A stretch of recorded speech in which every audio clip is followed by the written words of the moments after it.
Hi fans of high quality entertainment. So I'm going to talk about the Beatles again. I'm sorry if you're getting annoyed with all this talk of Revolver. I do have over 1,000 rock music vlogs you can go and watch, but this is for the Beatles fans, like me. I really seriously never get tired of talking about the Beatles. There's always, something to talk about. And I also wanted to highly recommend once more this book that the author, Terry Wilson, had sent to me, just in case you never saw the video. I'm still reading it, and it's the Beatles' second phase, the early years of their solo career. And I've just found it very, very interesting and informative. So, and it's on Amazon and probably elsewhere, so check it out. I know some of you have bought it already. And I'd love your thoughts on it too, and I could forward it to Terry Wilson. And also today on my other channel, ASMR channel, I'm going to be talking about the few times I've performed on stage, and sometimes it went very well, and sometimes it did not go well at all. Yeah, I thought of, actually I was going to make a top 10 list, but it turned out to be 12. 12 things that I love about Revolver, not just necessarily the remix, but just in general. And they're in no particular order. Number 1, who doesn't love the start of the album with the count in 1, 2, 3, 4, and the cough? And I've read some people say it's Paul doing the count, and some people say it's George, even John. I don't know. I think it's Paul. That's what I'm going to go with. I think it is Paul. For She Said. And it's very interesting, with the new remix and reading the book, that supposedly Paul actually did play the bass on that song. Because before, us Beatles fans thought that he had stormed out of the session, and I guess George played the bass on it. But no, it was Paul. But for She Said, just something about the way John sings When I Was a Boy. I always love the way John sings, but it's just that one line. When he sings that, it's just,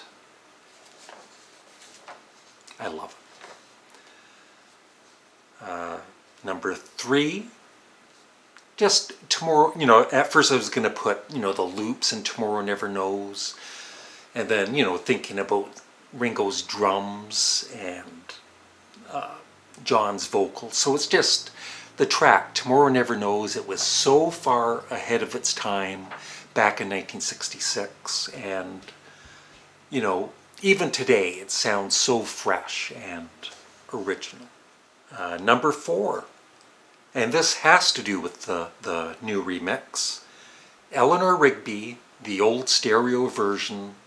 I think Paul's vocal started in the center on the first word, and then it would move abruptly to the one side, and just found it very annoying. And so I'm glad that's finally fixed, and Paul's vocals start in the middle. Number 5, the sound effects and the crew voices in Yellow Submarine. I still don't know exactly what all the lines are that are said, so I don't know if it's on the internet or whatever. I've just never looked it up, but some of the things that John says, I've never been able to figure out what he's saying, but maybe somebody can let me know in the comment section below, or I'll Google it later. Number 6, not 1, not 2, but 3 songs by George Harrison. I think I was thinking this last night that, in some ways John and Paul and George Martin didn't respect George as a songwriter on par with them. But I think during the later part of the Beatles' years, he had 3 songs on Revolver, he had 4 songs on the White Album, he had 2 songs on Abbey Road, and then, they have to usually have a song for Ringo. So I think they were kind of fair with him, not totally, but, and he was definitely coming into his own by the time of, Help and Rubber Soul and Revolver. So it was nice, and also to have the lead off track too. So, and he actually was on track 1 and track 4. So the first 4 songs, 2 of them are George's songs. Way to go, George. Number 7, Paul McCartney's killer guitar solo on Taxman, which is repeated again at the end. I kind of wish, if you could go back in time, if it would be a bit of a different guitar solo instead of just, copying and pasting it onto the end of the song, but still, really inventive guitar solo by Paul. And speaking of guitars, for number 7, I love the guitar that comes in near the end of Got to Get You Into My Life. And one more guitar thing. For number 1, 2, 3, 4, 5, 6, 7, 8, 9, the guitar riff on And Your Bird Can Sing by Paul and George. Number 10,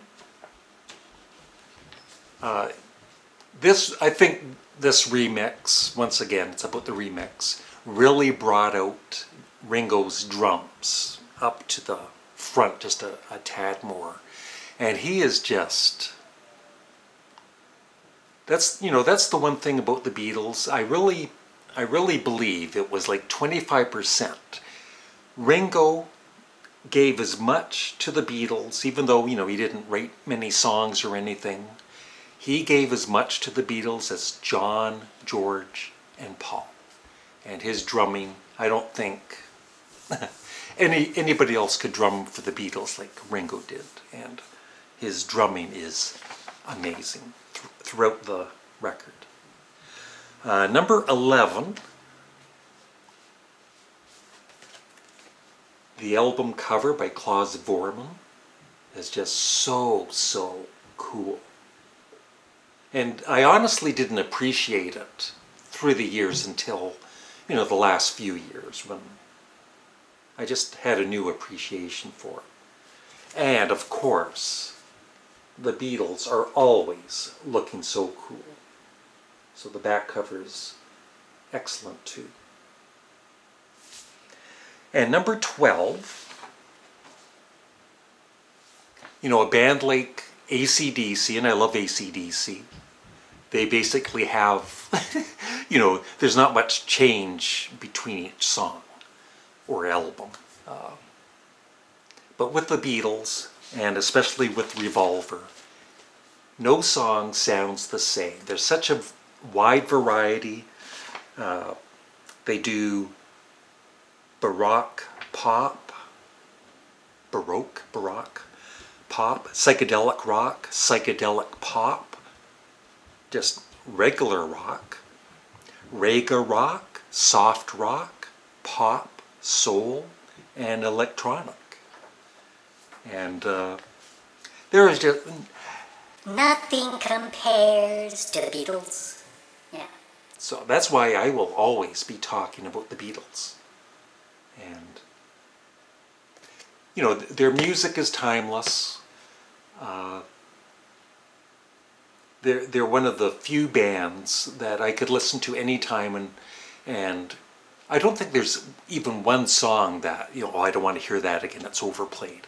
Maybe some of them are on the radio, but I don't listen to the radio that much anyway, so a song like Hey Jude, when I play it, it always sounds fresh to me. So, the Beatles, the best. Thank you for watching. Have a great day.